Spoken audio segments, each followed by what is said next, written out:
What I spoke about is an utopian idea. I'm sure that is what the thinking would be. But unless we work together, it is going to be difficult.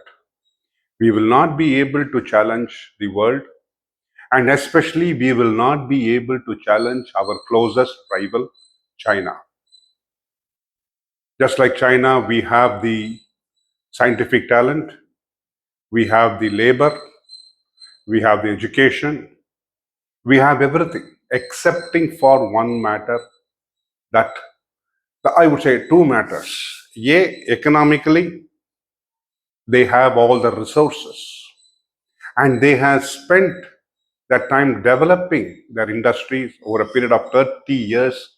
They have been pumped in with money from different nations, especially from the US, and they have become the manufacturing center of India, of the world. Whereas India sold itself out to the world. It did not concentrate on developing itself. We called it services. And what happened? We developed our services talent in India and we have exported it all around the world. India had not benefited. It received a meager amount from the foreign earnings where our people work. But it is not the amount of money which China earned where it became the manufacturing center of the world. If India had concentrated just like China over years to become the manufacturing center, the possibility of India now to look at realignment in so many ways would not have happened. Well, anyway, we have missed the bus. But though we are known for services, I'm sure services will be a greater benefit, will contribute in the future because manufacturing requires additional services. Manufacturing requires additional technology. Manufacturing requires newer type of services. And India, with its capability of its being a service industry over a period of 30 years, can use that knowledge and put India using that knowledge into newer resources, newer development, newer concepts, and newer products. Services, we can use our services, that India should cooperate in putting that together. And that is what I came to the second aspect. China is a dictatorship. It can thrust, one person can thrust his ideas down the throats of the people, and they will have to succumb to it. Here, we do not have that process. We have to blend and act together and put things together, shape things together, so that we will be able to reach the heights to which China has risen. But I'm sure because of the challenges which is happening and India being challenged, Indians are slowly realizing, yes, India has got possibilities and India has got talent, and we have opportunities to grow. That is to say, we have our industries. Our drone industry is now becoming world renowned. And today, one Indian drone industry is being now set up in Netherlands in cooperation with Netherlands company to set up their manufacturing of drones for their military and for their use. That goes to show how far India is capable of developing products and also rendering service. So there is a great possibility. But I started the topic with the aspect that yes, it's a utopian, and that we required services. We need to convert our services into products, and we can use our talents. But we have a very poor after-sales concept. Now we have very poor sales and marketing, thought processes in India. Extremely poor. It is, I should say it is pathetic actually.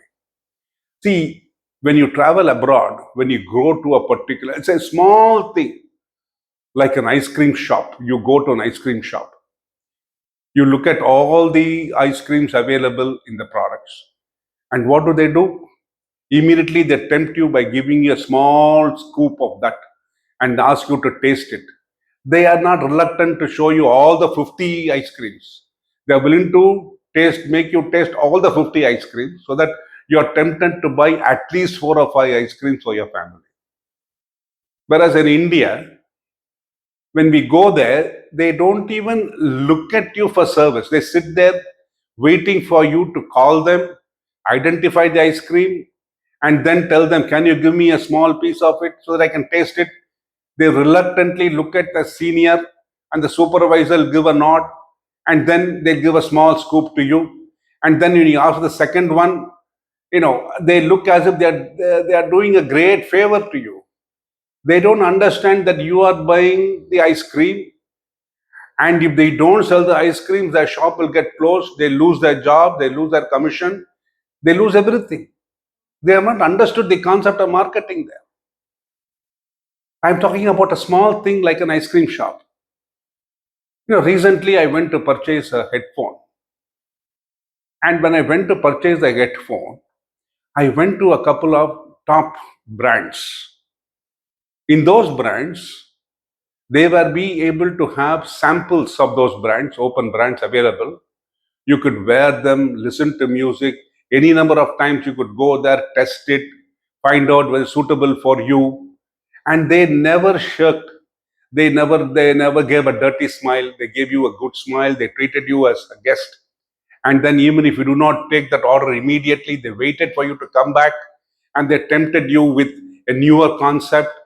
They put it across, put it on your ears, around your ears, and then they look around. They try to say, this we can do, that we can do, and they tempt you with that. The same thing with another brand, very big brand. The same thing they did. It is surprising. We feel bad to go back to the shop because we feel bad, oh God, I have not bought that item. But when we go there, they are not ashamed. They tempt you with another product. That is marketing.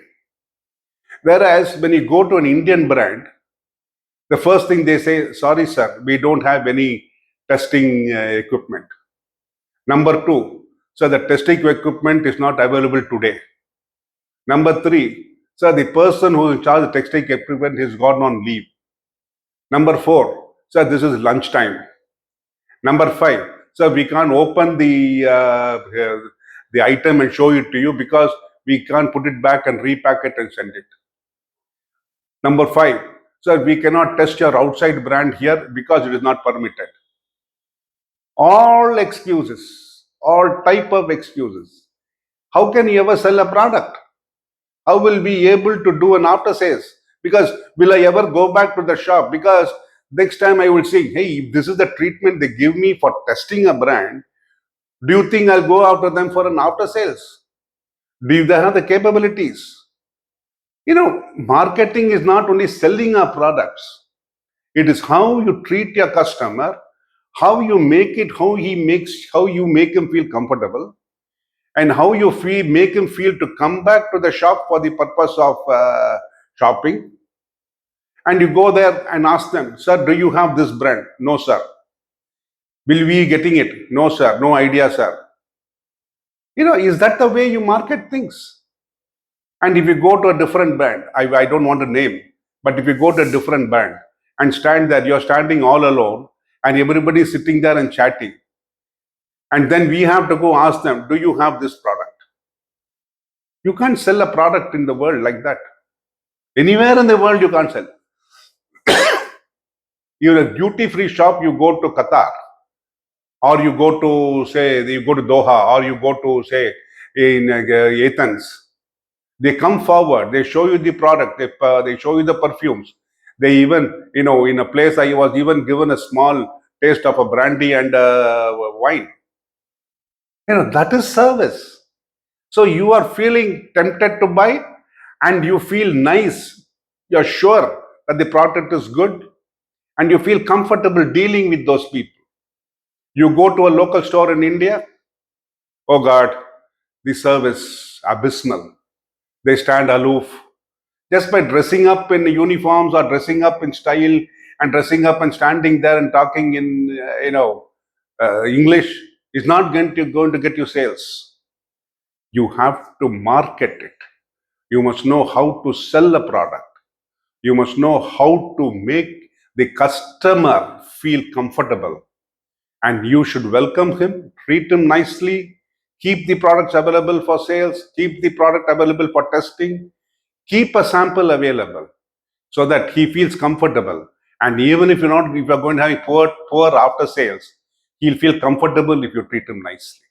So I hope that our marketing people at the top, the supposed to be coat suited executive sitting there talking very big in the, on the fields and going to conferences, let them learn that they should be difficult, they should be different, and that marketing capabilities are zero currently.